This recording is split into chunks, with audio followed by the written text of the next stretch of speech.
Жалғастырамыз. Қазақстанда жасалған Шымкенттегі арнайы экономикалық аймақта орналасқан қағаз шаһары кеңселік және тұрмыстық қажеттіліктерге арналған қағаздарды шығарып жатыр.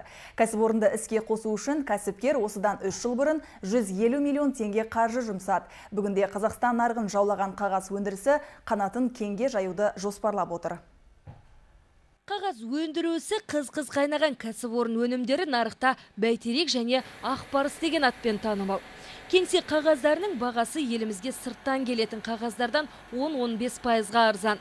Онда әзірге тұтынушылардың сұранысына ие А4, А3, АО қағаздары үздіксіз өндірілуде. Алайда Қазақстанда қағаз өндірісін дамытуда шикізат көздері тапшы. Сондықтан қажетті шикізатты зауыт Ресей және Финляндиядан импорттап отыр. Аналогы жоқ жалғыз технологиялар, соңғы технологиялар бізде орналастырылған.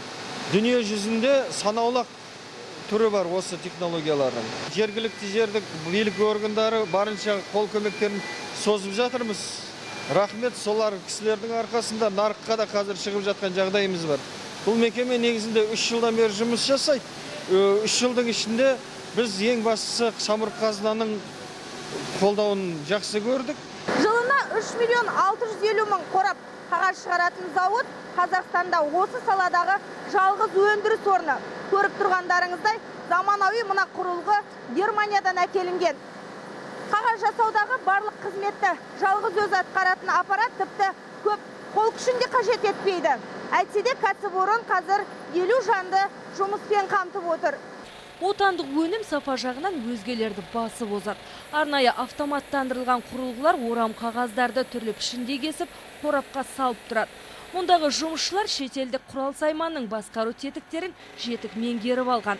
Жалақымыз да жақсы дейді. Өзісін жанындай сүйетін Ахида Ахметова. Меня все устраивает, зарплата нормальная. Жалақымыз да жақсы, жұмыс күн сайын жандануда. Осының барлығын үйлестіріп отырған басшылыққа алғыстан басқа айтарымыз жоқ.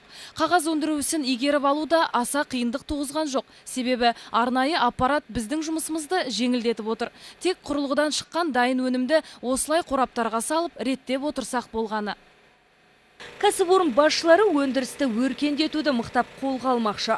Ол үшін ең әуелі сырттан келетін шикізат көзіне тәуелділікті жою қажет. Бұл ретте қосымша цех құрылысын жүргізетін жер телімін де белгілеп қойыпты. Қоршаған ортаны қорғау мақсатында тіпті қағаз қалдықтарын да қайта өңдеп қажет